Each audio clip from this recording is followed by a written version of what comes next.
Yo, people, it's your boy Major, and as always, I'm with my brother Ace, and welcome to another episode of Two Up Front. Ace, what you telling me, bro? Hey man, had better days, better weeks. Wait, man, what can we do? Football. Sometimes it gives us and it takes us. It's been a while since I've been in this mood, but I guess you can't win every game. What can I say? Other than that, bro, I'm doing well, man. We thank God for another week. It's time we go again, man. Go again. But yeah, how you doing, my guy? 100%. And yeah, bro, you know how it goes, man. Blessed and highly favored always. And yeah, man, we got a lot of football to talk about.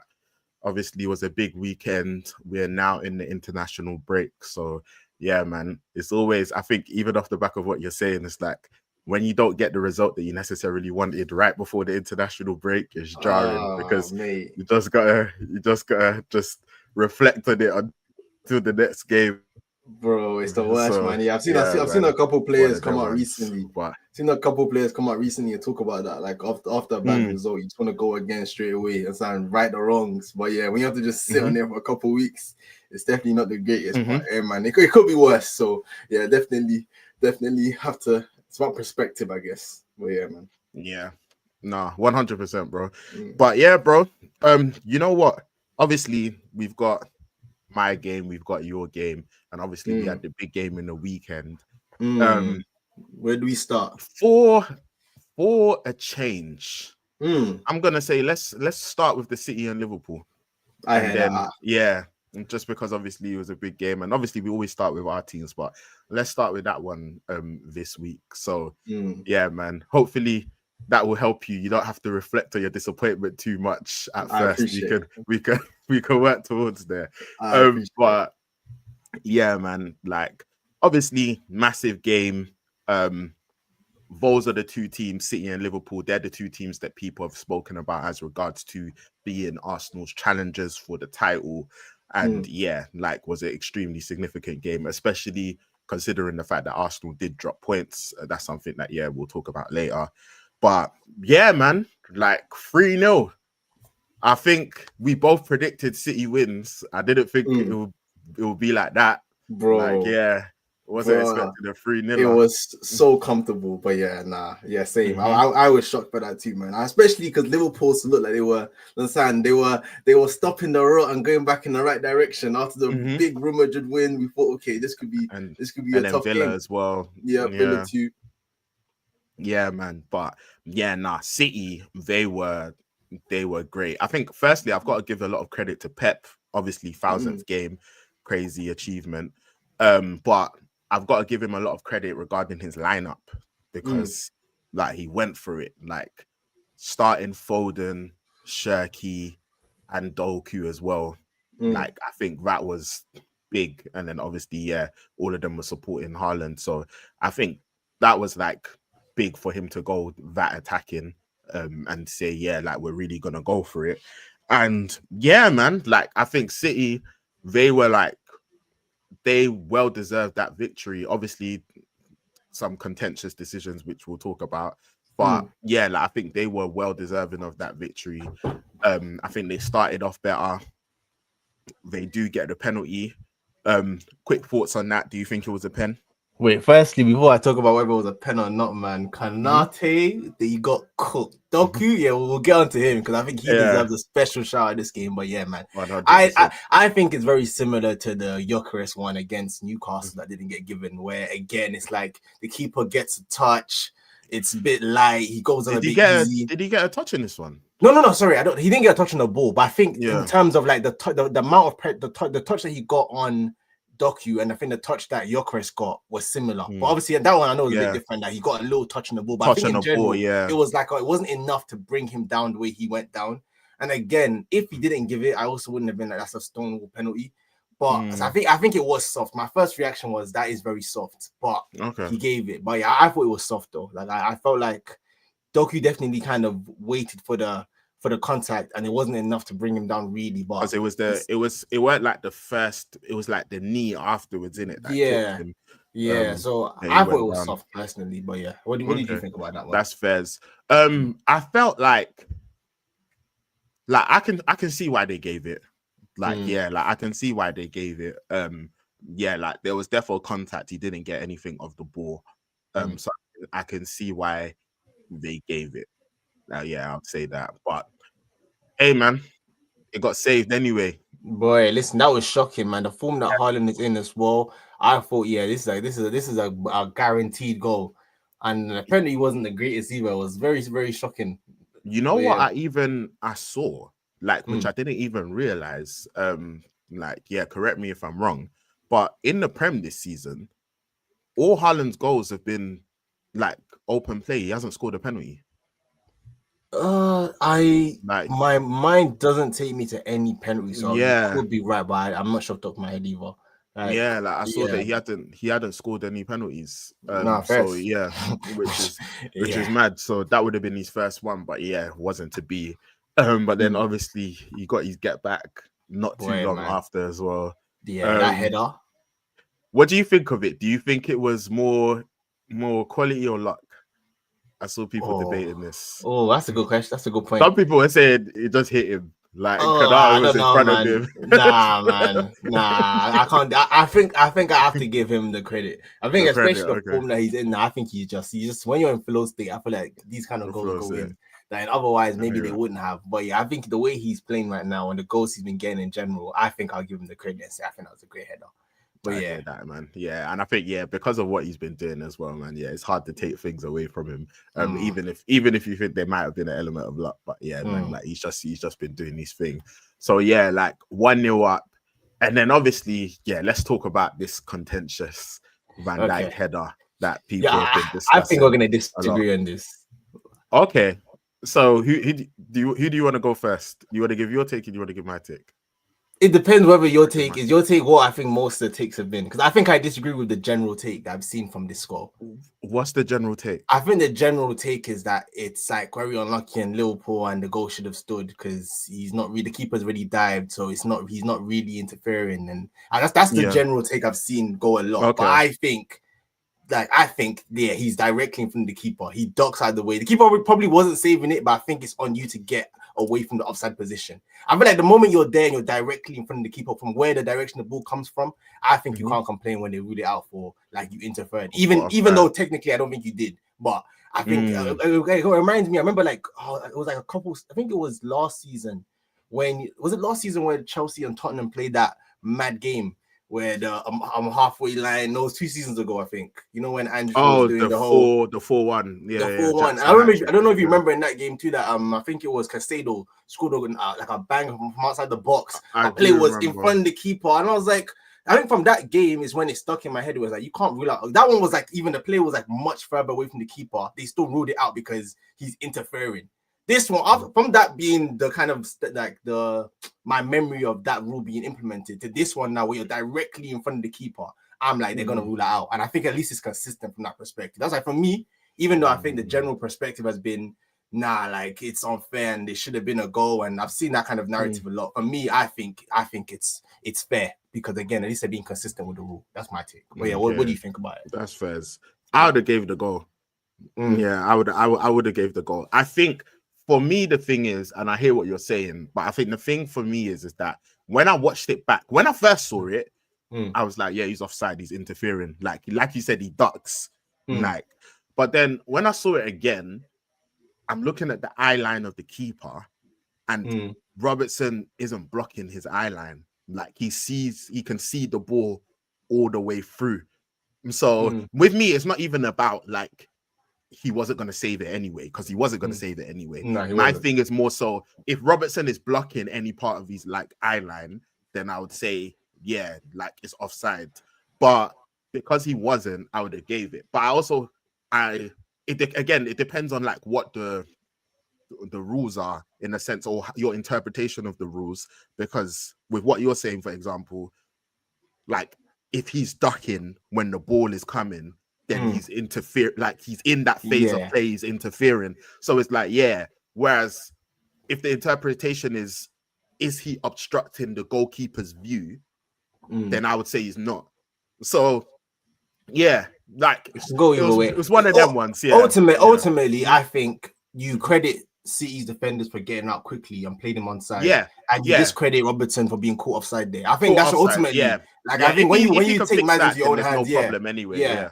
Exactly. So I think Liverpool can feel like maybe hard, or like I think it's contentious, like you say, it can go either way. But I think you credit City and you say Robertson should have got back on side. And the rule is you're in offside position, you move whether the keeper was gonna save it or not. The keeper can say, yeah, man, that flinch. Yeah, man. I know it was bomb corner and I was nowhere near it, but I was like, I thought he might get a hand on it. That's why I hesitated a little bit. You were there, man. You were there, man. Listen, so like the player has a case to make there. So I think ultimately, or tried to claim that I thought it was gonna hit you, bro. and then it didn't. Listen. Like, yeah. So for me, I think it's like fair enough that the goal wasn't given. Like in my opinion. I hear you. But yeah, after that, City just continue doing what they're doing. Obviously, they get the second goal from Nico Gonzalez, deflection, 2-0. But yeah, I don't think anyone could argue that they were well deserving of their lead.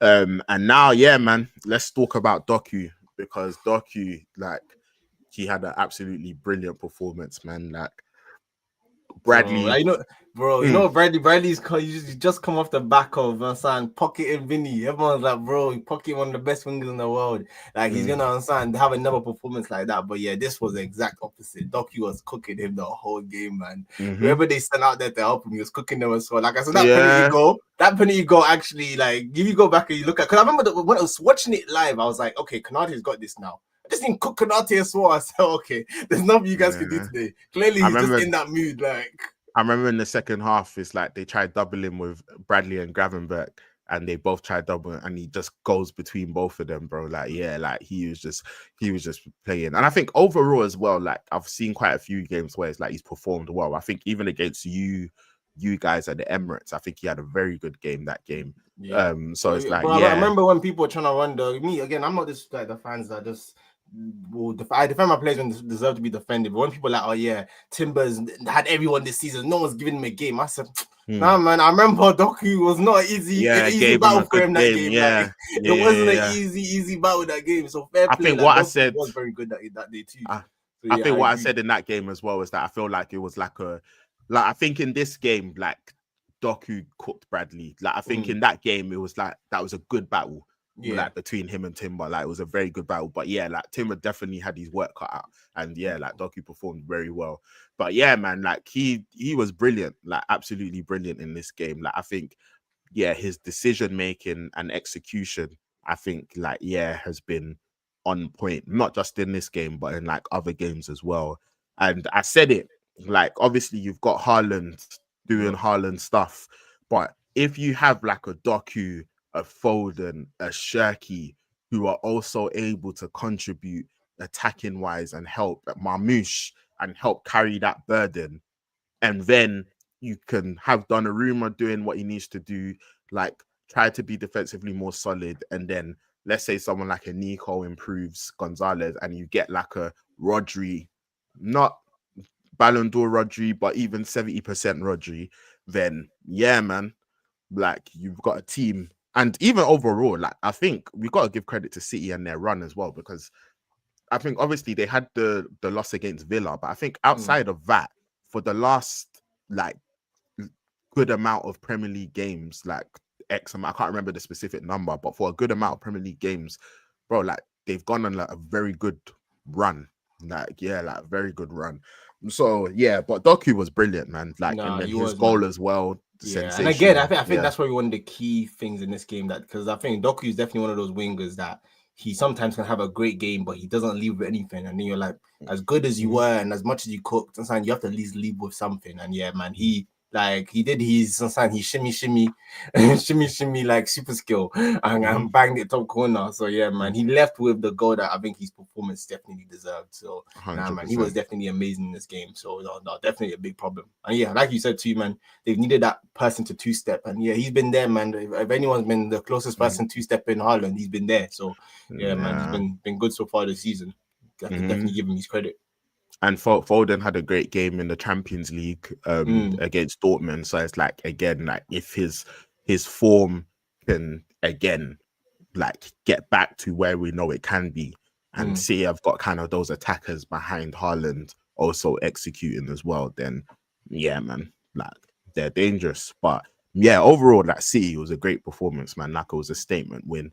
Yo, Liverpool, on the other hand, boy, let's it was talk so about it was so lethargic. I think that's something that shook me the most is that watching the game, I was like, okay, Liverpool, like when are they gonna wake up? Like, when are they gonna actually start and start putting pressure and like showing that like concern, like they're really trying to win this game, but it just looked like they just came and there was just no hunger. Like there was just no drive behind their performance, man. Like I looked at every single player in the pitch, like everyone, that's like even Ekitike and something like Verts, all of these guys sound like no one really shone. Like even Sabozda, I think, has probably been the best player so far this season. I think he also just kind of meshed into just a meh performance, man. Like, I think he was better than a lot of the others, but it still wasn't great. Yeah, it still wasn't great. Like I think just overall as a team, man. Yeah, bro, and then we have to talk about Kanate and Van Dijk as well, man. Like defensively, like I think Kanate's had too many of these games this season where it's just like you just look like a liability. Like you're just looking like you just can't be trusted. And then so Van Dijk with the aura as well, man. When the aura is not working, it doesn't look great. And so when you're trying to block shots about blocking shots, like it looks very bad sometimes, man. So yeah, nah, man. I think just all around defensively, attacking wise, it was just very, very flat from them. I think one thing was like it was almost looking like City were gonna regret not killing the game, especially like you say, where if they had got that goal, it could have been 1-1, and maybe then that would have woken them up a little bit. But for most of the game, I think you have to just say that it was just a very well-deserved City win. Like it wasn't a competition for most of the match. Like, and Pep wanted, like you can tell as well, is like he very clearly wanted the win. Like he put the players out that were attacking to try and get the win. Like I think that probably, I think it would have been like that anyway, but I think that like Arsenal dropping points as well, I think it probably gave them like the extra bit of fire to say, all right, you know what, let's try and really put pressure on them. Yeah. So yeah, I thought City would win, but I never thought it would be in that fashion. Obviously international break now. Isak didn't play, so we can't talk about him.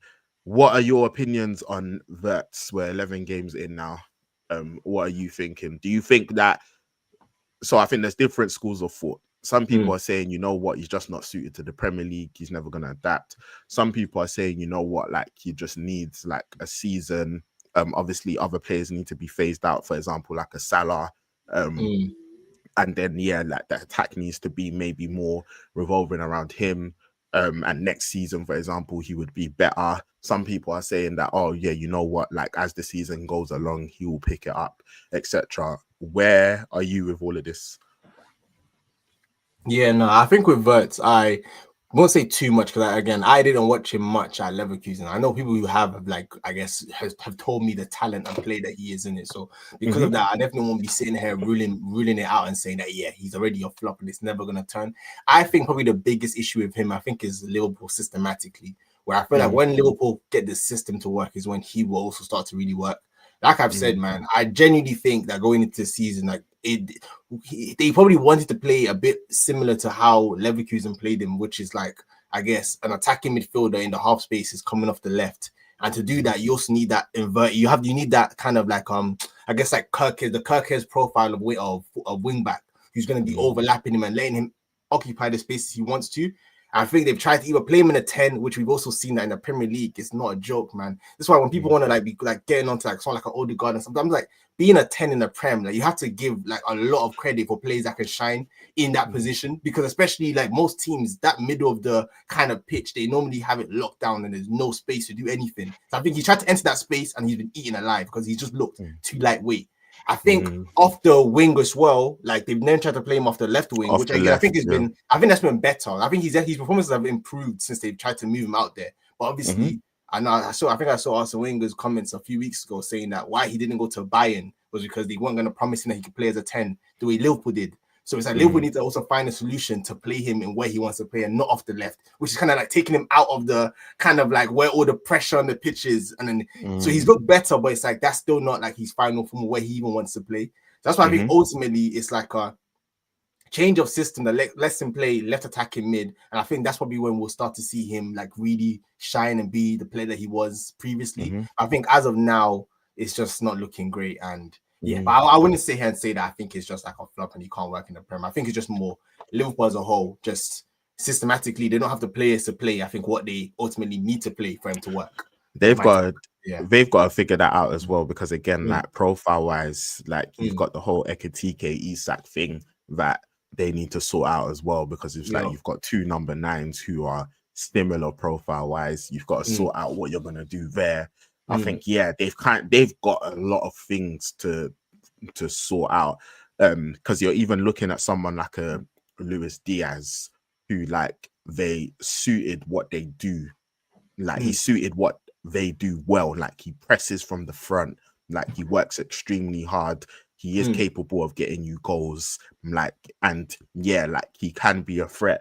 And he's even having like a brilliant season. He's had a brilliant start to his Bayern career. I don't know if you saw the goal he scored the other day, but it was nasty. I know I've been hearing that shouts like probably been like the best left wing in the world right now. Yeah, the Bayern attack is not like Diaz off the left's been doing his thing. Elise balling out, Kane, and that's all without Musiala, who's going to come back in a couple of months. So when you now put him in that, then looking real dangerous. But even talking about that Bayern attack, like when I've watched them, like what you can see is balance. Like they've got balance, and I feel like that's what Liverpool are really lacking currently. Is like they don't have balance. Like I think I don't know who I was listening to say that it felt like Liverpool in this game felt like they were trying to be defensively solid and just completely forgot how to play football, because they just looked like they just weren't offering anything what's good going forward. It's like, man, it wasn't good for him. So I think Wirtz's issue is a Liverpool wide issue. Like when they resolve that, then I think that's when we'll see the best out of him. To answer your question, I hear you. Yeah, and when he says Kane Ballon d'Or charger, man, when these fake, man, you know, last season when Kane went, there was none of this love, but now the love is back. He's definitely been cooking. That game, when we played them, it's gonna be very interesting. I was just about to say that I'm looking forward to that one. Like that should be a good game. Like obviously, someone was saying that, you know what, because of the Premier League games that you've got, like that maybe Arteta, like that shouldn't be his main focus. But I can't see. I think Arteta, he's the type of manager where it's like, nah, man, he wants to try and make a statement amongst. He knows all the eyes are gonna be on them. Like I can't see him like resting people for that. It's true. I would say that me personally, I definitely would prioritize the Prem games around that than that game, because again, we're still sitting comfy. But I hear you. I think just the pressure and just how big the game is. I think all the eyes. I think he has to. But then another question for you then with Liverpool also is like, do you sit here now? Are you ready to say that as a team that they're out of this title race, or do you think they still have time to turn it around? I feel like I'm not ready to completely say that they're out of the title race, like just because things can change very, very quickly in football. Where 11 games in, they've got quality. But like they just have to. The thing is that their margin for error is very small, and they have to figure things out very, very quickly. But I think they're 8 points off Arsenal currently. 8 points in November. Mathematically, that's catchable. Whether they will playing like how they are, like if they don't sort their stuff out, they're gonna be in the top 4 race. Like, which is crazy, and also too, man. This with Liverpool too. We also, I'm biding my time, man, because this spending 500 million and then being in a top 4 race, we will be there to discuss it. Because I also feel like they're also doing this too quick. Okay, I guess we're out of it. I guess we're not in it no more. But now, there is no bowing out at this stage. 100%, man. So have to be held to account. Yeah, and I think that's also another thing as well, because like when it comes to like people always speak about obviously winning the title, which is obviously huge, but then the next thing is defending one, and that's incredibly hard. Like it's not an easy thing to do. When they won it in 2020, like they weren't able to defend it at all. And this year again, it's like, cool, now you are the guys, you are the team that have won the league. Like the expectation, the pressure is on you. You've spent 100 million plus on Isak, you spent 100 million plus on Wirtz, and it's like, all right, cool, you're expected to do this. It's like, man, like you've got to put up a much tougher challenge than what you're currently putting up. Like, do you get me? Like, I even saw some people say, "Hey, man, let's just forget about this. Focus on the Champions League." I said, 11 games in. I said, "What? What is going on?" I was just like, "Yeah, like you've got to do better than this." And retaining the Premier League is a very hard thing to do. Don't get it twisted. Like, it is incredibly hard. Like, even some of the great Arsenal teams, like that Wenger team with like Henry, Bergkamp, etc., they were never able to retain it. Because obviously they were up against a like United team that were winning titles as well. But like, you need to be putting up a fight. Like, do you get me? Like, I think that's the thing. It's not looking like you can't win it and then just fall off the next season. Fall off, like you can't just fall off. That's like the kind of pattern they're falling into. You get me? Now. So you can't do that. So yeah, man, big pressure on Liverpool. Me personally, obviously, I hope that they continue to fall down the table. But yeah, like, they've got a lot of quality, so they've got the players to improve. And then Slot as well. Like, again, you got a lot of plaudits last season. I gave him a lot of plaudits last season because of what he did. You come in your first season, you win the league, like, absolutely fantastic. Now the pressure's on. You've got to figure things out. Like, yeah. And so, yeah, man, it's gonna be a big next few weeks for Liverpool, because we'll see where they're at Christmas. I think their next few fixtures are quite favorable as well. So yeah, they need to actually go on a run now. Put a run together. It's a run and win. So we'll see whether they're able to do it. Put a run together. And yeah, as regards to City, yeah, like, they look ready, man, to go. I'm concerned. You know what it is, yeah. I think that's the thing as well. That performances wise as well, I feel like they've looked really good for the last few weeks. Also, watching the games, they play good football. They score their goals. They're more direct now as well. Like, they can switch. I think that's the thing. Like, Pep, like, his style has evolved now to the point where it's like he can play in different ways. Like, do you get me? Like, I never thought I would see the day where it's like they go to the Emirates and they just camp to protect their lead. But you can do that. Like, do you get me? Yeah. Like, but he's willing. It's like they can still obviously do the passing sequences, but they're also prepared to go straight and direct into Haaland. Like, do you get me? And switch things up that way. Like, they've got someone like a Doku, for example, who thrives on 1v1 situations, and he's willing to go in and out, take it to the byline, get the balls into the box. And then I think, even again, when you've got a striker like that as well, that's such even a weapon to have. Like, do you get me? When it's like you see a Nunes, which I'm going to give him a lot of credit, by the way, as well, because he was bought as a midfielder. I think you have to give Nunes and Nico O'Reilly as well. Oh, O'Reilly as well. Yeah. He's been really, really good. The reason why I said Nunes in particular is because I remember Pep being critical of him as regards to like him being a midfielder.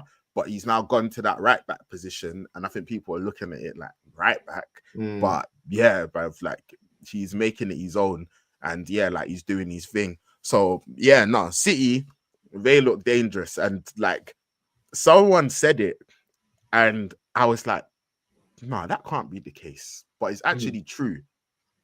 In the Premier League, whenever City have been in a title race, they've won the title. They've never been in a title race and not lost. Like, do you get me? So whenever disconcerting. Yeah, whenever it gets I don't know, man. What about the titles that Liverpool won? They win those title races. They weren't, bro. Like, when Liverpool won in 2020, Liverpool blew everyone out the water. Like, they were gone. By the time it was Christmas, title was done. Like, they blew everyone out the water. Last season, like, yeah, they fell off. Towards the end, they were able to put a good run together, but by then, like, they weren't anywhere near. You were the closest challengers. Even when you go back to like 2012 Aguero moment, they won the title. The next year we won the title, but again, we gapped them like RVP. Like, it weren't we never got to like the last few seasons, a few games, and it was competitive. Like, we were gone. Like, do you get me? So it's like, in 2014 was the whole Gerrard slip against Chelsea with Liverpool. And then they pipped Liverpool to the title, you know, with Liverpool 3-0 up at Palace again, and then 3-3 Istanbul, all of that. And then, yeah, and then they lose it out then. And then obviously 2017, Chelsea won obviously Leicester win it in Chelsea win it in 2015, Leicester win it in 2016, Chelsea win it in 2017. They weren't again in like a direct title race going into the last few games and any of those things. So basically, anytime when we're approaching the last bits of the season and they're close, like it's close with a team, they've won. Okay, that is very disconcerting. Which is crazy. Like, so it's normally with City, how you beat them is that you create a gap. Like you gotta leave them. You gotta leave them. But I see. I hear what you're telling me right now. You gotta leave I'm not a fan of it. You gotta leave them. But anytime, and then obviously we know the famous ones of like with the Liverpool one with the 98, 97 points, and then obviously the 2022 one, 90 plus points again as well. Then yeah, like because even 2021, I think we finished second. I think that was Oli that finished second. You know those fake seconds in the sense where it's like the first is just gone. Like, do you get me? Yeah. Like, yeah. So it's like anytime it's been close going into the final bits of the season, it's like they handle that pressure so well. So yeah, man, that's just food for thought. Okay, please. Keep that to yourself next time. Keep that food for thought to yourself. That's food for thought.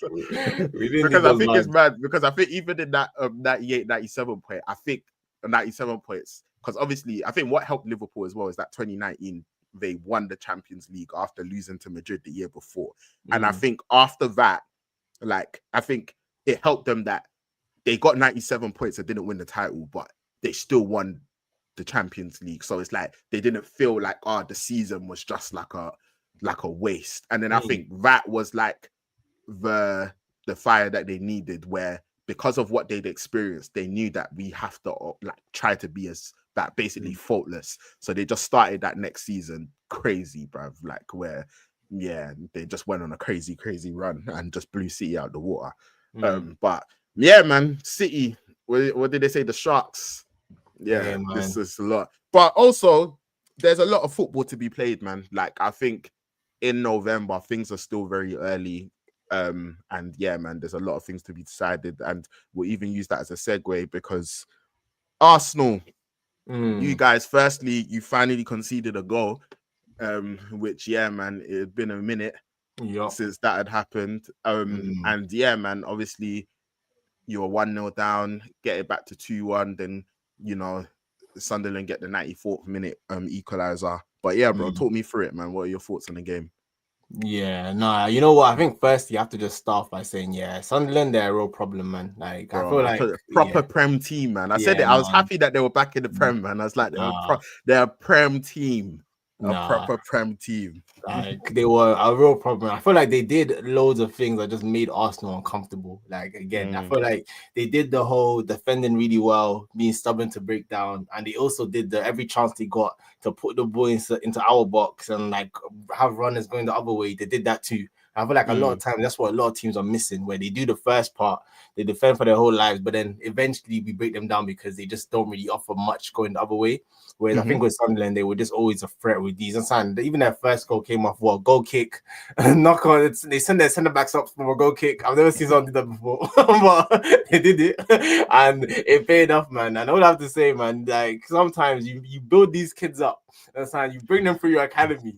You bring them into professional football, and then they go leave you when you give them a career, and they come back just to punish you, man. Because I don't know what Danny Bala. I don't know what kind of anger you had against us and why he performed the way he performed. But yeah, man, he actually cooked us, man. That's what Welbeck did to us, man. Bro, like I'm like, bro, like we made you. Like, why are you doing this to us? Like, why are you doing this to us, man? So yeah, so he kind of started the kind of problems with that first goal and got and putting them 1-0 up. And then yeah, man, I think the first half from an Arsenal perspective was very dry. Like I caught a lot of it on the highlights. I actually didn't watch the full game, but from what I've seen, like there just wasn't much from the first half. What I've heard also, first half was really boring. We didn't really offer much. It didn't really look like we were going to create any like kind of good openings. And then I think the second half now is where I'd say, probably from an Arsenal perspective, I think we got better from the perspective. I think firstly, Sunderland also helped us. I think maybe Sunderland were feeling themselves a bit too much. They started to get overconfident. So I don't know what Lefebvre was doing. Yeah, I don't know what he was doing. Got caught by Rice, which is very reminiscent of what I think Caicedo did the week before against Tottenham, where you just hunt a player down, don't give him space. We get the ball back, and then Saka finishes. Wasn't the greatest game from him, but again, man, we moved 1-1. I'm like, cool. Arsenal now we need to do what we need to do. Because I think even going into this game, I knew it was going to be tough. I remember even before the match, we were talking about whether like we'd keep another clean sheet. And you thought you would concede. Yeah, you thought you would concede. Once I'm going away, what I've seen so far, they look like they're going to cause a problem. So, and also too, it's not an excuse, but also the injury record that we have going into this game as well. This was definitely a match where I also wasn't too fussed about the performance. It was just get the 3 points and let's make it through the international break and regroup when the players are coming back afterwards. Like that's literally what my kind of main concern was. So when Trossard got his rocket, I thought, okay, we've done it. And so, like, absolutely banger. Like he had a good game as well, man. There's another chance that he slid through to even beyond that, he's having a good season. Like he's justifying his starts. 100. I remember again, like fans put hands up on people when we're wrong. People are losing their minds in the summer where I think Arsenal gave him more money, improved terms, on the contract. And again, because he said that he's worth it and he's showing that right now. So player performance is not my money. You understand? Knock yourself out. So yeah, man. So he's shining, man. The goal was absolutely banger, 2-1. And then at that point it was like, okay, let's just get out of here with the 3 points. I think it was probably unfair to Sunderland a bit because I think they were like very probably deserving of a point in that game too. But yeah, unfortunately, man, Raya, Gabriel, two things that don't normally happen. Gabriel gets bullied by Robbie, comes on and manhandles him, and then Raya has this brain fart moment, runs out of goal like a madman, then gets caught by again the quality of the goal as well. I was just like, like when it rains, it pours. Because I'm like, Robbie, like also like I don't know much about him. I know that people don't rate him too highly, but like the finish was beautiful. So he got that dagger. It's always terrible when you can see the last minute kind of goal that takes away what looked like a win to a point. And even after that, we almost nicked it again with Calafiori and then Marino. But I told you, bro, I don't know what we've done to this guy. I don't know what we've done to him. What a block. We brought him for our academy only for him to stab us in the back. So yeah, man, he was playing like Rentman's dream, man. So fair play to him. Fair play to Sunderland. Like they were a tough game like we expected. We weren't able to get out there with the 3 points. It was disappointing. Dropping the points, especially knowing that the next day there was going to be such a big game between City and Liverpool. But yeah, man, I think on reflection, as I like kind of cooled down off it, I'm like, you know what, this international between the last one, I think what we were was it 5 points off Liverpool going into it, and then this one now 4 points clear. It's like so perspective wise, it's like we're still in a much more positive position. It's tough now because it looks like City are kind of putting a form together, and I think what's the most disappointing thing with this game is that after the break, we have very tough fixtures again, where we have like Spurs at home, then we go to Chelsea, and then we have Brentford, and it's just like you don't want your kind of like the game that you can kind of like afford to drop points in. I didn't want us to spend that card here in Sunderland, but now we spent it, so now we have to go and win all these other games that we possibly could have maybe got away with a draw now because it's so tight. With like you normally on our backs as well. You normally do beat Spurs at home though. We do, man. But I know Frank is going to come with it. No, I know I've been saying he should go to a back five anyway. And I know this is the game he's going to do it. So I know he's going to come and sell something nasty for us. So again, it's like we normally do, but with the pressure, you don't want that. To break, especially when like see on your necks like this. So yeah, man. I feel like because of how it unfolded, with like you got 2-1 up, and then it was the 94th minute equalizer. I think that's what makes it like very disappointing. And obviously like Arsenal would be expecting to win the match, like but Stadium of Light is not an easy place to go to, man. Like I think for many teams as well, that's not going to be an easy place to go to. Man. Like so I think I said it like when we were talking about like before the season started, but it's like, bro, Sunderland, they're a massive club. Like they've got a big support base, and like they get behind their players, and obviously like they've had a really, really like mad journey. Like but like historically, man, like even they got the same amount of league titles as Chelsea. Like, do you get me? So it's like, yeah. I didn't even know that. Yeah, both got 6 league titles. So it's like, like Sunderland, like going away to Sunderland, and like with how they've invested, Xhaka, etc., it's gonna be hard for a lot of people. Like, so I won't be surprised to see like a lot of other teams at like towards the top of the table drop points there as well. So I think it's the way it happened what makes it extra disappointing. But yeah, man, it's not an easy place to go at all. Still, how far do you think they can kind of go with this form? Like, do you feel like I've seen people kind of compare them to like Forest last year? Do you think they can have a similar season, or do you think eventually the steam will kind of slow down a bit with them?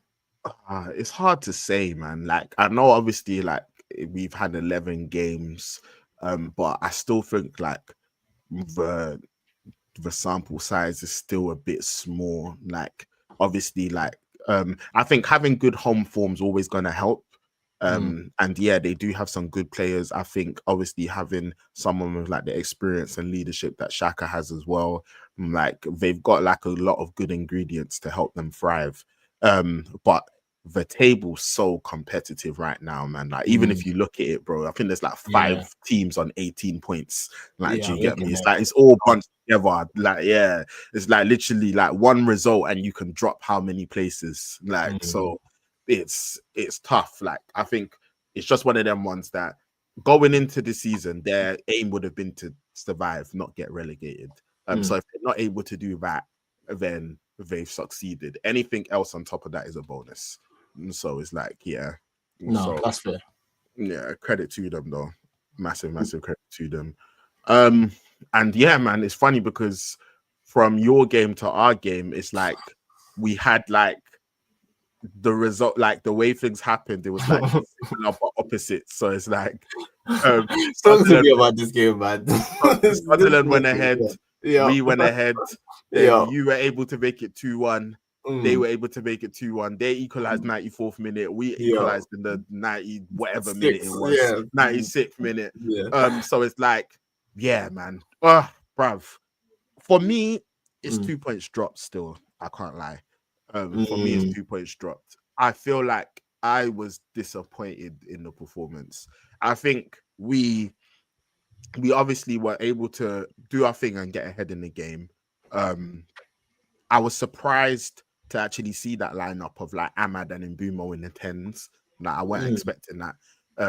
I thought that he potentially could drop Sheshko for this one, but I wasn't expecting Ahmad and Mbumo to be in the 10s. Like I thought maybe like he might bring like a mountain. But like he went with Ahmad and Mbumo in the 10s. Like Mbumo's been playing right 10 a lot of the time, but he was playing left 10. But man, like great cross from Ahmad and then great header from Mbumo.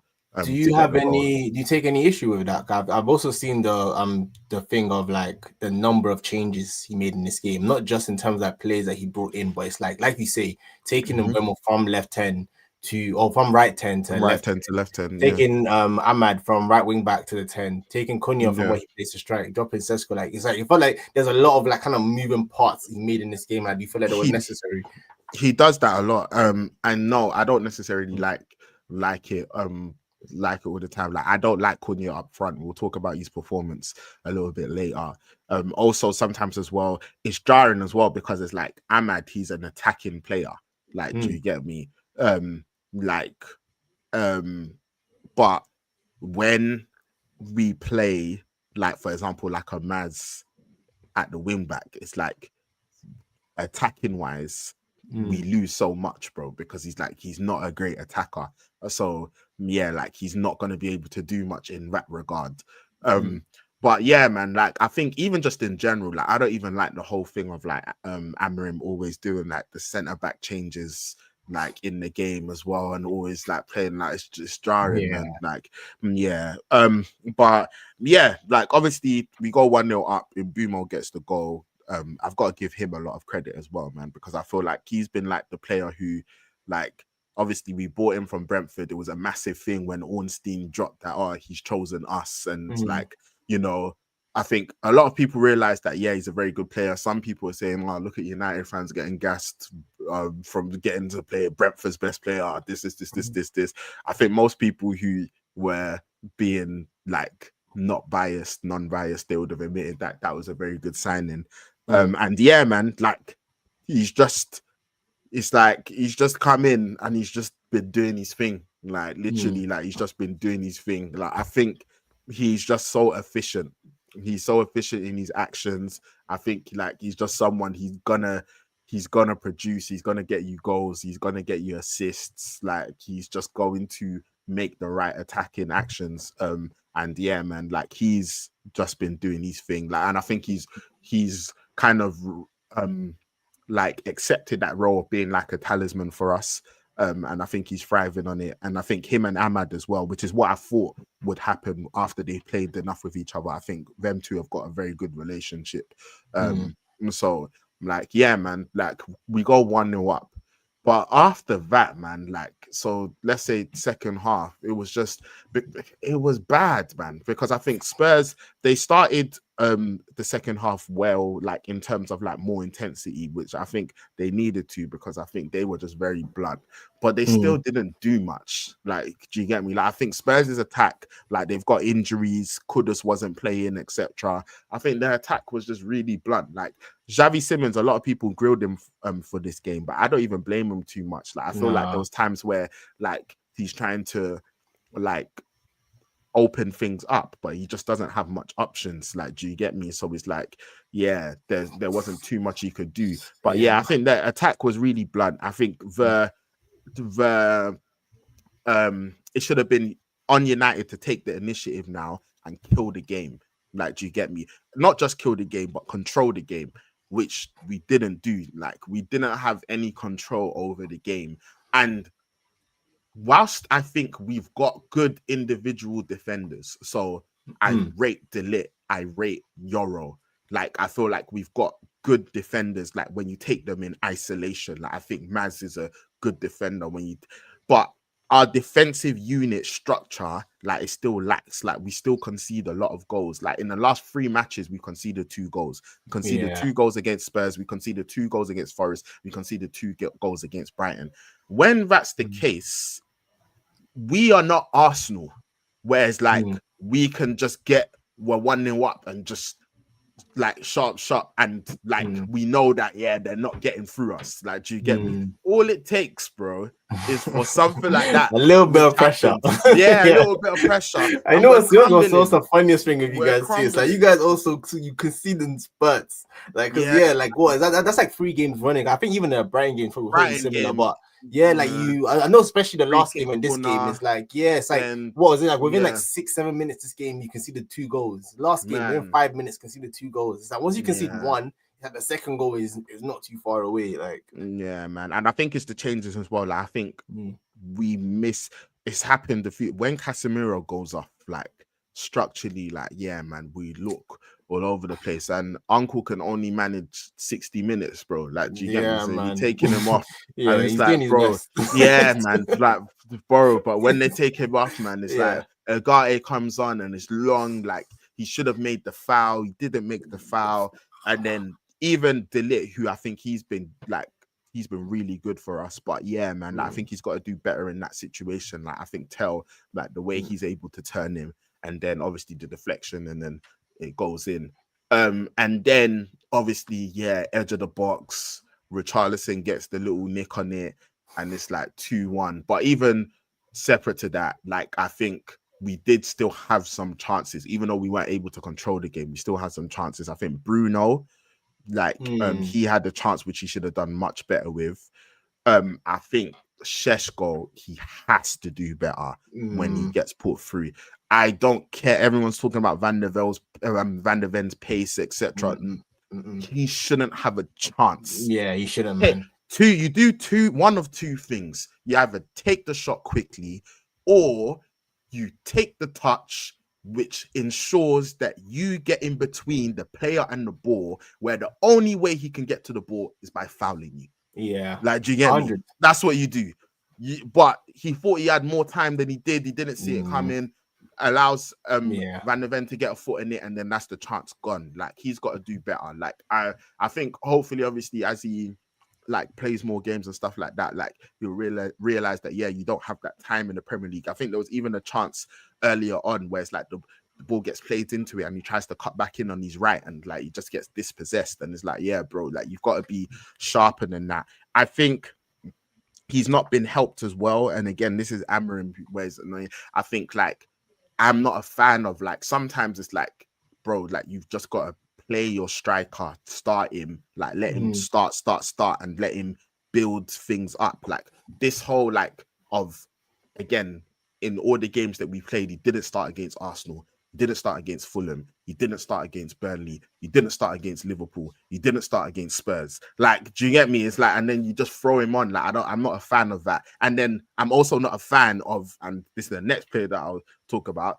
when you're playing Cunha there, and Cunha, first and foremost, he's not a 9. He's not a striker. So it's like when you do that, like a lot of the things that you want from him, you're wasting on him. So that's Amorim's side of it.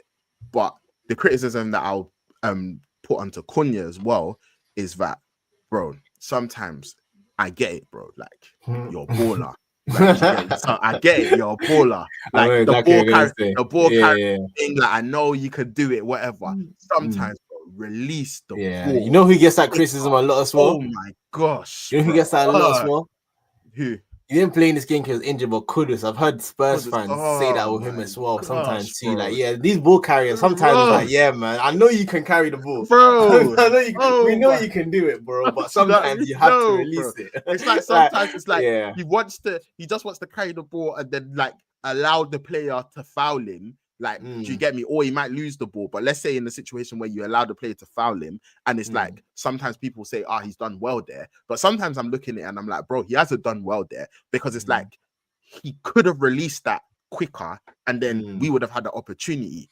But instead of doing that, it's like he held onto it for too long, and then the foul was then we got the foul. But it's just like, bro, like sometimes it's like you've got to just let the ball go, like, do you get me? And then continue doing your thing. So I think Amorim hasn't helped him by the amount of times that he's had to play up front, because I don't like that. But at the same time, Cunha is like, he needs to sometimes just be more efficient with these actions. Like, you're holding on to the ball too long, bro. Like, let the ball go, like release, etc. Like, you take any stock into, because again, it's different but similar. But when people say that, do you think this is like stuff like, obviously not from the ball carrying, but like the aspect of like Cunha and Bruno not really being able, or not really, shouldn't really be playing together because maybe they both want. Do you take any stock in that debate in terms of like a little bit of stock? Yeah, because Bruno, first and foremost, like we've already realized that, like that's not Bruno's best position. Like, do you get me? So it's like he shouldn't. His best position is playing further up the pitch, but also it's like Cunha is Mbeumo is an efficiency monster. Like, do you get me? Like, I think you could put Mbeumo in most, there's certain players where it's like, we're talking about vets and we're like, the system. Like, how does he work? With Mbeumo, I think you can put him in almost any team in the Premier League and he could just go. Like, he could just whatever the system is, like 3 at the back, 5 at the back, 4-3, whatever. This is this. You can put him there, put him in the right 10, put him on right wing, put him where he can just go. Like, it's just like, I think Cunha, again, when he was at Wolves, a lot was flowing through him. Like, do you get me? He was the focal point to a lot of what they did. Like, and I think when you look at Bruno, for example, previously for United, a lot was flowing through him, and he was the focal point to a lot of what we did. He's not that anymore. Like, do you get me? Like, like that's not his job. Like, do you get me? I think Cunha wants to be that. Like, do you get me? But then I think sometimes Bruno still wants to be that. Like, do you get me? So it's like, I think that's where sometimes there's a little bit of a clash. Like, do you get me? And I think that's why, again, Cunha playing up front, it's not even like, I don't even think he wants to necessarily play there. I'm sure he's happy to play anywhere, but I think he wants to be involved. He wants to drop deeper. He wants to be involved in the game. He wants to pop it around. Like, he wants to, like, he wants to be the guy, the balls, like everything's kind of flowing through. Mbeumo doesn't need to be the guy where everything's flowing through. Mbeumo, like, give me the ball, like in the final third, and let me execute. Like, do you get me? Like, give me the ball, I can pick it up deep, I'll give it and go. Like, do you get me? Like, I don't need to, whereas Cunha sometimes, again, and it's part of his, we always hear the term, he's a maverick. Like, he is a maverick. So a lot of the time it's like, he's gonna be able to do something extraordinary. Like, do you get me? Like, and he wants to be the person that does that.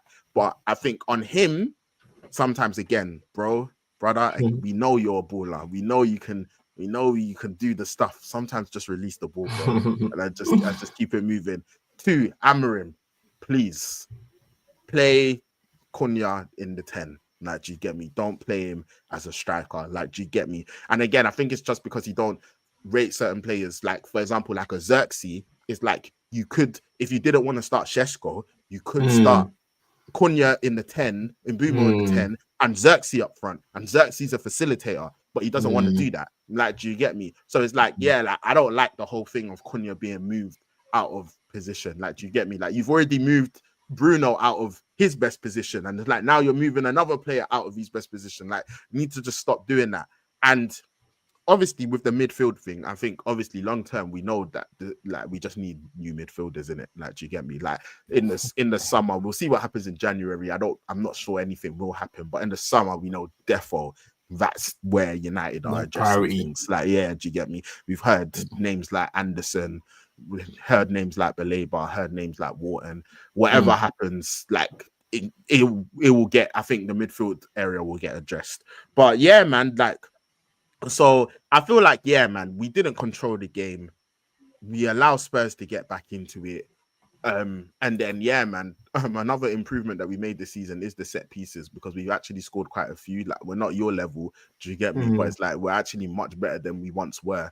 And De Ligt gets the equalizer. Obviously, Šeško had to come off because he had the injury, so we're playing with 10 men. But I think it was one of them ones where it's like, I think a draw was a fair result. I think Spurs didn't deserve to win that because I don't think they offered much. But at the same time, United didn't do enough when you're 1-0 up to like win the game as well. So I'll say like a draw was a fair result. Like, yeah. So, but overall, I think it's disappointing, man. Like, when you're leading for so long, and it's like, yeah, I was looking at their attack and I was just like, bro, there's nothing going on here. Like, do you get me? Man. Like, bro, like, just dead the game. Like, do you get me? Like, take control of the game and put them away. Like, and we couldn't do it. And then when you do that, then again, you leave things to chance, and then boom, you get hit. So yeah, overall, I'll say it's 2 points dropped. Obviously, if you're looking at it from a more positive lens, you would say you were down against Forest, we're able to come back, get a draw. We're down against Spurs, we're able to come back, get a draw, and it's 5 unbeaten in the Prem. But me personally, I kind of look at it from the lens of, we were 1-0 up against Forest. We allowed them to get 2 quick goals, and we didn't win. We were 1-0 up against Spurs. We allowed them to get 2 quick goals, and we didn't win. We should have won both of those games. If we did, my man could finally cut his hair. Oh, yeah, it's true. And we're level on points with City. Like, do you get me? So, yeah, it's perspective. I'm frustrated. Go back to that word. I'm frustrated. Nah, I hear you, man. And I think very quickly, I think you're right to be frustrated, man, because yeah, man, I think from a United perspective, that Spurs lineup with the injuries and what they had on that pitch, man, I saw Richarlison, Brennan Johnson. I was like you say, man, behind Xavi Simons and obviously Colomani, we'll still see what he can offer in the Spurs shirt. But I saw that attacking team and I said, Man United, with the riches that you guys have in this game, you should be winning this, man. You should be favourite, especially with Spurs' home record too. But cool. Spurs offer nothing in that first half. You guys go 1-0 up. Then I think at that point, I think what it really exposes also, like you say, with how you can look at the 1-0 in the last few games, I think the biggest thing it exposes to me is that you guys just don't know how to be ahead. And I think you don't know how to be ahead. And it shows it's prevalent where, because you guys also don't know how to keep the ball. Because I was alluding to it previously where it's like you getting the ball and still sending it long. Like when you're like the team that should be now trying to like press on and keep it. I'm like, this is just not how you keep a 1-0 lead in any game in the Premier League. Like, you're asking for the other team to come back into it. You're giving them back the ball every single time. No control, like, bro. No control man. At all, man. Like from I wouldn't even say. I see a guy come. Oh, bro, no, I'm getting to him, man. But like you said, you're 100% right. You're 100% right. And I will even say, this is even a game where I'll even say, you know how we always do that joke of like, oh, neutral, not really a neutral. This is actually a game where genuinely I was like, you know what, I'll eat either way. Whoever wins this game, I'll eat either way. My two biggest ops. Yeah. But watching that game, bro, it was terrible, man. I was watching that first half. I said the quality in this match is so low. Like both teams couldn't string like 3 passes together without the ball going out of play. I said, what kind of match is this? And then fair play to even give Spurs some credit, man. Fair play to Odegaard and Tell, who I think came on and changed the game for them, because I think before they came on, there was just nothing from them. Idogi. Yeah, Udogi as well. Yeah. Those 3 players, I think they came on and I think they gave them something. Like, I think Tell, you could say the Lich should have done better with that goal. We probably should have closed it down quicker. But touch, finish. Yeah, no, good. Good. From a Tell perspective, he done well. Yeah, like he done well. He's been under a lot of pressure. So fair play to him. We don't. What's it called? Odegaard as well. The way Richarlison celebrated, I was even confused because I was like, I saw Odegaard take the shot, but I saw Richarlison celebrate like a madman. So it's only when I saw the replay that I said, "You are shameless. You are shameless to be celebrating this goal like this." That's right. I'm not gonna lie. That's why, obviously, that was even the extra nice bit of like, I'm happy we didn't let these lot win, man, because like the way Richarlison celebrated, I said, nah, man, what is this? I was like, I can't believe. And again, I'm still annoyed that we didn't beat them, because it's like we still not beat them in how many, like how long, how many games. But I was happy that at least, we're a 5th loss in a row against these lot, man, because it was it was one of them ones where it's like, man, like I agree with you, it was a poor quality game, man. Poor quality. And like you say too, man, I mean, you look at that goal, and you got his fingerprints all over it. I mean, both goals all over it. Bro, like he just looks like a terrible signing, man. I think he's actually that point where you just have to sell him this summer and just cut your losses and just say, man, he's just not good enough.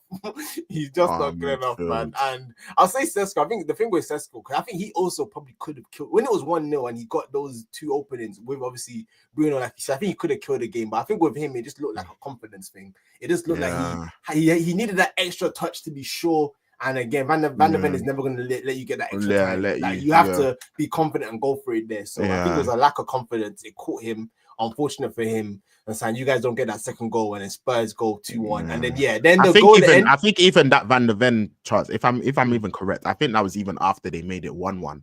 Oh, it was even after 1-1. I think that would have been to make it 2-1 up. 2-1, okay. But yeah, man. I think overall, from the neutral perspective, I think neither team deserved to win, man. I was like, this is a terrible game of football. So fair play. And when they got the winner, I was fair play, man. Equalizer. I was like, bro, that's how I was like, we've not been good enough to win this game, but neither have you, bro. Like, I was like, nah, man. I was like, nah, man. These lot can't win this. Bro. These lot can't win this. Like, it was one of them ones. But overall, I agree with you, man. Like, I feel like United, I think at home, we're better. Because like I think obviously the crowd, the supporters, there's more confidence maybe, and like Old Trafford, we've only lost to you lot, and in that game we played well, but outside of you lot, we've won all our games at home, so our home record's good. Like, do you get me? But away, when it's like you're not in your home comforts and it's like their crowd is on you, bro, there's the composure to put the ball on the ground and try to play. Like, man, it's just not. And I think what we're seeing as well is that United, we've got quality, so we will be able to score goals. And Ahmad is quality, and Mbumo is quality, Cunha is quality. Like, we've got quality there, so we will be able to score goals. We will be able to win games. But long term, the system needs to be better, because it's still too much of a moments thing of individual brilliance. And when I say individual brilliance, I don't even necessarily mean like, someone just getting the ball and banging it in from 30 yards, but it's just like, like we had a good phase of play there which was able to result in a goal. But it's like we need like just constant waves, like consistent waves of recycling possession and going like, again you see the and patterns, again and again. Like, that's what we need. And I agree with you, man. Like, our midfield, again, credit to Casemiro, because I think he's done a good job, man. Like, do you get me? Like, I think because I said it before, I remember 10 hard days, like I said he was being made a scapegoat, like people were trying to put everything on him when I think the system wasn't like, it wasn't like sustainable at all. Not to say that he didn't have a drop in form as well, but like I think people were trying to use him as a scapegoat. But like he's been doing his thing. But I think obviously if we had two new midfielders, I think obviously that just helps because like if they've got qualities as regards to possession and being able to recycle the ball and like break the lines and etc. But I still think systematically, like, and this is Amorim, it's like there just needs to be improvements. And again, keyword systematically. I'm not saying formation, like, do you get me? Like systematically, like, do you get me? Even if you don't want to change your formation, but systematically, we've got to control like you guys, games. and it's not shocking, like you say, where you say like the individually you have good players, but like your defensive structure is not good, and it's that's obvious when like you're saying you firstly with the ball you don't play through your midfield at all, you bypass and just go over them, and even when you're defending, it's like it's two men now trying to hold it down to protect the free. Like it's like it doesn't feel like a whole like a team effort. Sometimes it feels like it's like a back five or not, or like it just feels like it's, there's not that cover in front of it. The way you know how like last season, like with Spurs, for example, like obviously like Thomas Frank has come in and like a lot of the criticism has been regarding their attacking play, but like defensively, like he shored things up. But you know how last season people look at it and it looks funny because you're saying Spurs' defense isn't bad, but it's like, but they're 17th and look at how they're playing. But you look at Van der Ven, you look at Romero, like you look at Edogie and you look at Porro and you're like, bruv, this isn't a horrible defense when you take just the individuals, but structurally it was just wide open. Like, do you get me? So they're just gonna get exposed. And I think again, like we conceded 2 goals in the last 3 games. De Ligt, he's been doing well. He's a good player. Lenny Yoro is a good player. Like, do you get me? Obviously, Lisandro Martinez is going to come back. Even Shaw's not been doing badly at left centre back. Like, do you get me? Like, he's not been doing horribly. People are saying World Cup here. Like, do you get me? This is when he always turns it on. Like, do you get me? But yeah, like, he's not been doing badly. Like, but I think structurally, again, it's like things still need to be shored up. So yeah, man, like overall, again, I'm happy that we didn't lose.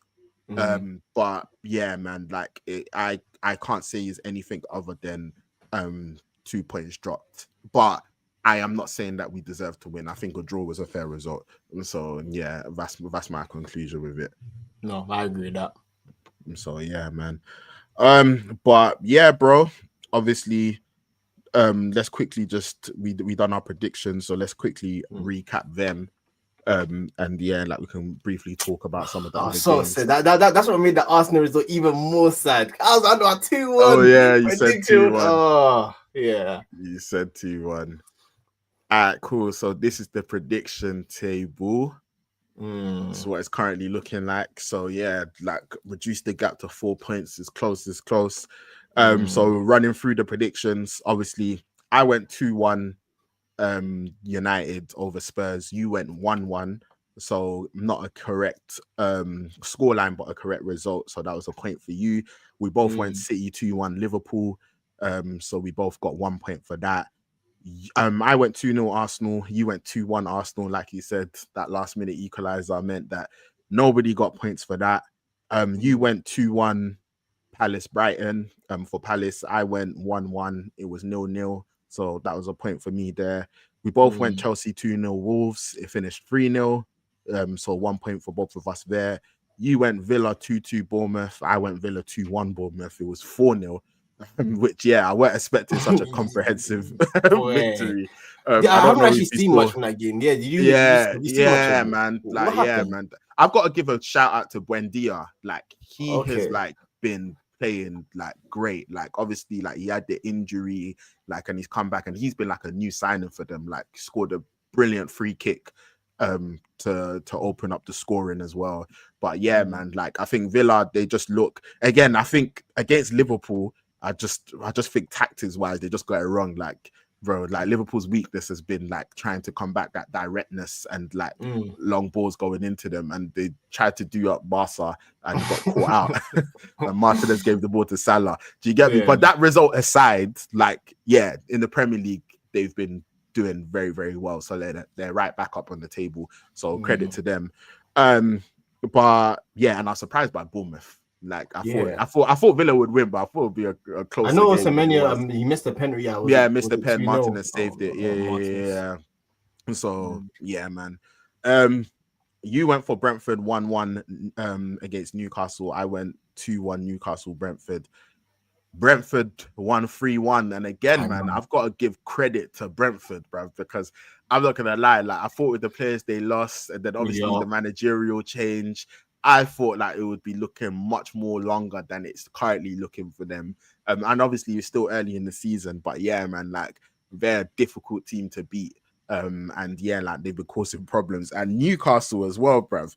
Their biggest ops have come to the league and they're right up on the table. And Newcastle, bro, they're just hovering a little bit above the relegation zone. And I know obviously, bro, I can't wait for it. I think it's 14th of December. I looked for the date the other day at the stadium. And like, bro, I said I can't wait for it.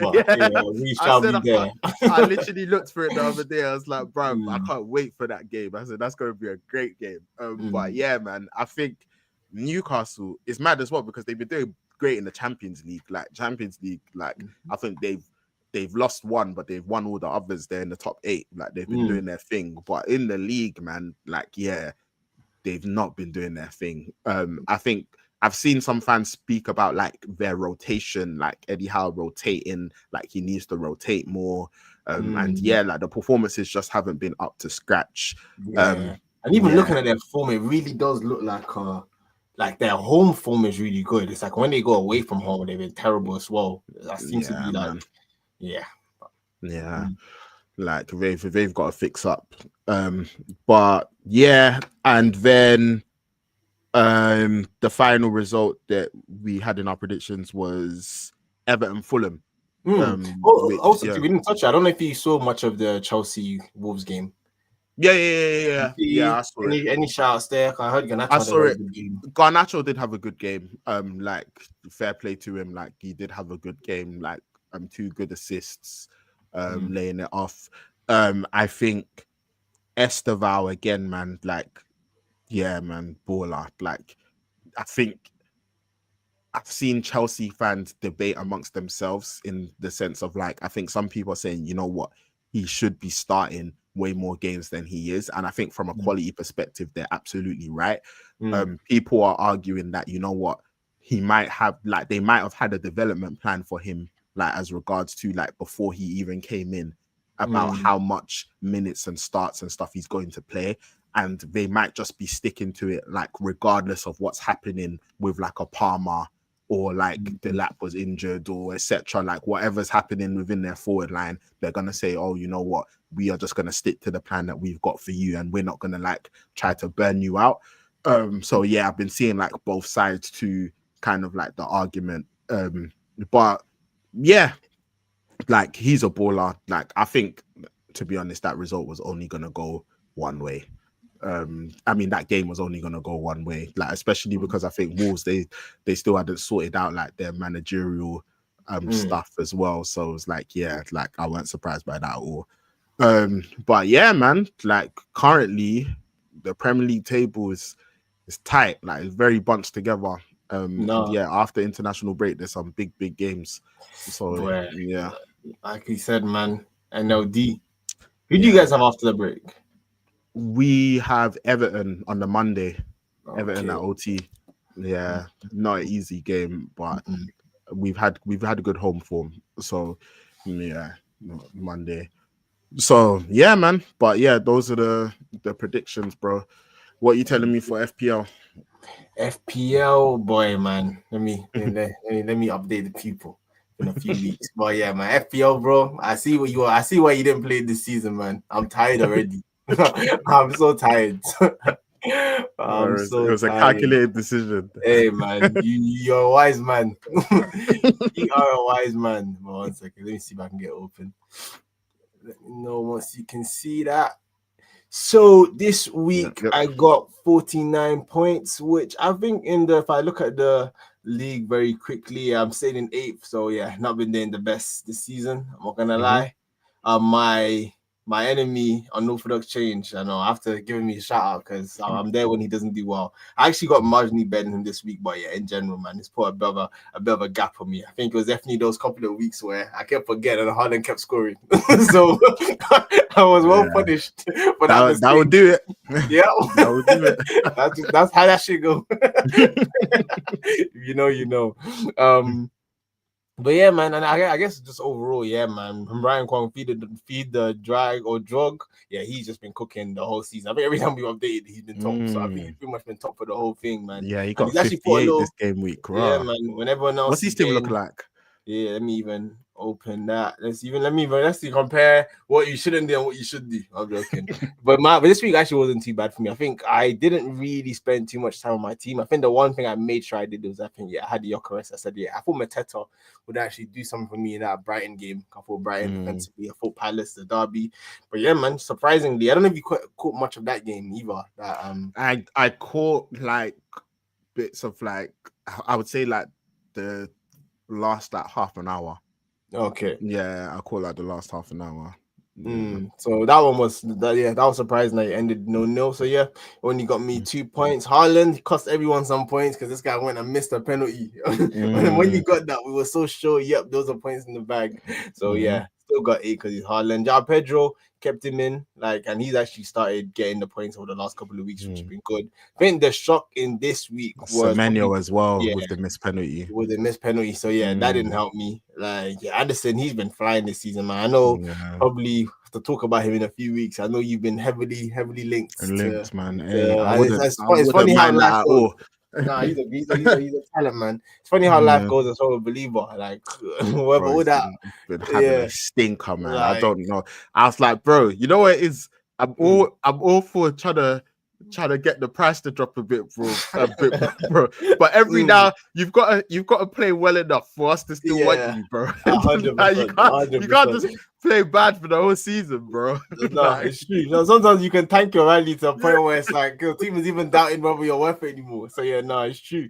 So he's not been great. I think Saka got the points this game, so maybe. But yeah, I was never really gonna captain. I knew Sunderland was gonna be a tough game, but yeah, no, got me some good points. And yeah, Gabriel obviously disappointing at the end to concede the goals in general. We've been quite good defensively, but yeah, no.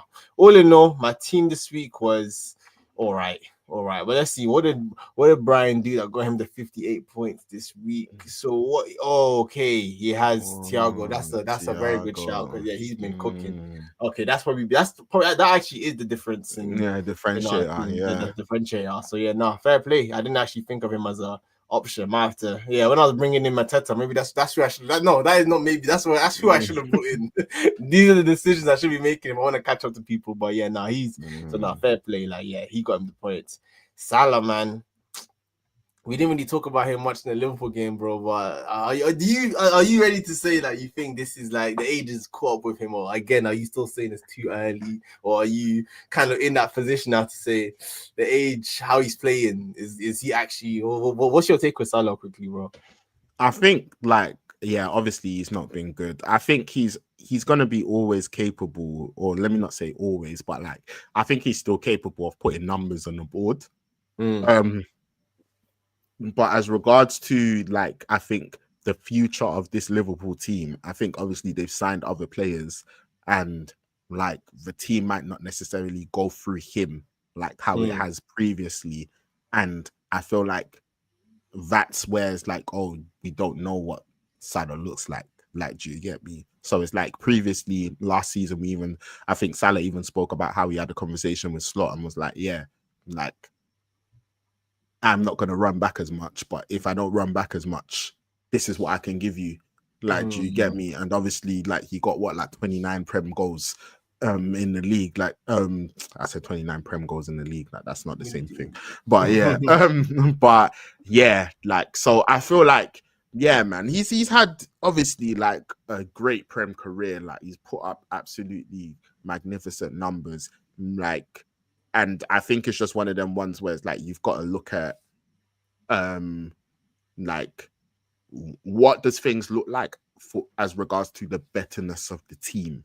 Like, do you get me? Like, yeah, because even like last season he was putting up numbers and making the difference. Like, do you get me? But it's like you've always got to look at like what things look like, because numbers are numbers, but they don't necessarily correlate. So a good example is that Ronaldo came back to United when he was 36. He got 18 league goals that season. But in 08-09, he also got 18 league goals. The 18 league goals he got in 08-09 and the 18 league goals that he got in 21-22, they're not the same. Like, Ronaldo was a way better player in 08-09. I think even in 05-06, he got 9 league goals. He was a better player than he was in 21-22. So I think with Salah, it's just like, yeah, they've got to look at like their structure, what's going on there, and just decide, cool. Like, Salah's got to see if he can fit into what their future is. Like, do you get me? Like, yeah. And like his role may have to change. And can he do that? But we'll see, man. Like I said, just overall, just Liverpool just need to keep falling down the table. That's what I'm saying. Yeah, no, that's why. Yeah, no, Slot definitely has a lot of tough decisions to make, man. Because yeah, what he does with Salah, Isak, Ekitike, it's not going to be easy this season, man. And I guess just secondly, I'm just curious about unorthodox change this team. Let me just have a quick look at this time so I can see how I can catch him. But okay, yeah, Chalobah got him the points. Caicedo's interesting pick in midfield. He doesn't normally get the goals, but yeah, in general, I think. What did they say? Like the DEFCON, innit? Like, oh yeah, defensive contributions. Yeah, no, that's a shout. That's a shout. But yeah, Mateo, yeah, no, so yeah, we have quite similar teams. So I think that's definitely another thing with FPL. If you want to catch people, you definitely have to mix up the teams a bit and get the right differentials and not fall further behind. So we shall be there, man. But that's a very quick FPL update for this week. And yeah, man, we'll be there for the next one. Yeah, man. No, I appreciate that, bro. And obviously, before like we sign off, bro, it's the international break, and a lot of the time the international break is like, you know what, it's qualifiers and everything is kind of like, like, do these games really matter? Like, England's playing is like, well, they're gonna qualify and people are just waiting for the Prem. But bro, this is a big international break for us. It's a big one. Yeah, because thank Nigeria, you for the reminder, bro. Yep. Nigeria, we've got some big games. We've got one game which is booked in. We have to win that game to unlock the other game. Like, Chai, so the other game is not even a given. Oh no, bro! If we lose, we go home. Yeah. So on Thursday we've got Gabon. Like, okay, I'm looking at it now. In the World Cup playoffs, like, do you get me? Qualifier playoffs. So in the Africa World Cup qualifier playoffs. So we got to beat Gabon, and then I think the other match is Cameroon versus Congo, I believe. I think it's Cameroon versus Congo. So we will face the winner of that match. So we've got to beat Gabon. Yeah, if we beat Gabon. So yeah, like, bro, like, we both need to play our part in this. Like, do you get me? So I know Aubameyang, he done a lot for you. You need to chat to him. Just tell him to relax. I was even gonna ask, like, is he even still playing? Bro, he's still playing, bro. Yeah, damn. He's doing his thing, that's bro. Good. That's concerning. Like, yeah. He's up in Marseille as well, bro. He's doing his thing. Like, do you get me? So you need to chat to him and just tell him just to allow it. Just relax, whatever. That. Then we get past Gabon. Then I'm gonna chat to Mbumo and tell him, brother. No. Chat to United. Just tell United cancel that trip. Tell him he has to stay at Carrington. I don't know. Have you seen that? I think I saw something a few weeks ago about like him leaving it up to United. Whether he was gonna go to AFCON. For AFCON. He's gonna go to AFCON. Okay. It wasn't whether he was gonna go to AFCON. It was I think we've got like a couple of games just before AFCON starts, and I think like there's one game where it's like that's the first game of AFCON. I don't know. I don't think it's Cameroon's first game of AFCON, but I think that's the day it starts. But long story short, I think it's when he flies over there. That's what he's going to leave. Like, do you get me? So it's like, I think maybe I don't know, they might have like have a date like Cameroon might have a date where everyone's supposed to link up, and I don't know if it's a thing where it's like, oh, United should want to see if he can go a little bit later, like after the link up date. But yeah, not to miss AFCON. Like, yeah, no, that would be crazy. I was to say that's anti-African. Oh, that'd be crazy. I can't support that. I can't support that. Cool. Wait, quick. Last topical thing. I don't know. What's your take, or do you have any strong thoughts on the whole Lisandro being able to go out with Argentina? Yeah, for during this period where he hasn't come back for United. Do you think he should be at Carrington training? Because I think I saw something about him going out there, even though he's not. Yeah, no, he's fine. I've not. He's going out. He's going over there to train. Like, so he's going to be continuing like his training and stuff. And I think I even read somewhere, correct me if I'm wrong, but I think they said even like one of United's guys going to go over there with him and stuff like that. So I think it's just like he's going to be in and amongst obviously the Argentinians, and he's going to be continuing like he's training, but he's not playing. Like, do you get me? Yeah. So it's like, yeah, it's not like he's playing a match or anything like that. So yeah, I don't have no problem with it. That's cool. I know. Fair. But yeah, now man, Nigeria. All right, cool, man. All right, cool. I didn't know this international break was that pivotal. Hey, bro. All right, cool. We got you, man. Thursday. All right, Thursday. Cool. We gotta get that win, man. And then man, we've got to then beat Congo or Cameroon, and then in March, we're gonna do it all again. I guess on the international stage. This is what happens when you don't win your group. Listen, man. But you know what? At least the dream is alive. That's what. Yeah, that's what. Honestly, that's what that was how I was left feeling after that whole madness with the 4-0 and us getting through to this stage. I was like, you know what? At least the dream is alive. Like, do you get me? So yeah, and it's mad as well because obviously we've got December's AFCON as well. So it's just like, yeah, man, there's a lot of like things to play. I'm actually looking forward to this AFCON as well. Yeah, man. Really bro, we need to avenge the last one, man. Like, do you get me? We watched the final together. Ivory Coast, they done us. So yeah, man. Like, hopefully. But yeah, man, all the boys, it will be Osherman, like Basti, Lookman, everyone, man. Guys, please. We need to show the Nigeria know they carry last. Man. Come on, man. Nigeria know they carry last. Please, guys. Yeah, but I know our enemies are after us. Left, right, our enemies are after us. I said, bro, you don't know how. I said, these people, they don't know how it feels to be a United and Nigeria fan, bro. Just haters everywhere. You probably feel the same about Arsenal. Like, do you get me? But yeah, Nigeria, just enemies everywhere. Hey, man, there's no safe turn my head without seeing the enemy. Yikes. But yeah, man, hopefully we can get the job done. Hopefully. But yeah, man, that's that. International break time, little break from Prem football, and man, we'll be back afterwards. But like always, I want to say thanks to anyone who has tuned in, like whether it's been for 30 seconds, a minute, half an hour, or the whole stream. We appreciate it. We appreciate everyone sharing, and subscribing as well. And yeah, man, we will be back after the international break. Ace, any final words? Yes, we will, man. Nah, man. See everyone after the break. Stay blessed, and see you guys soon. Stay blessed, people. Stay blessed.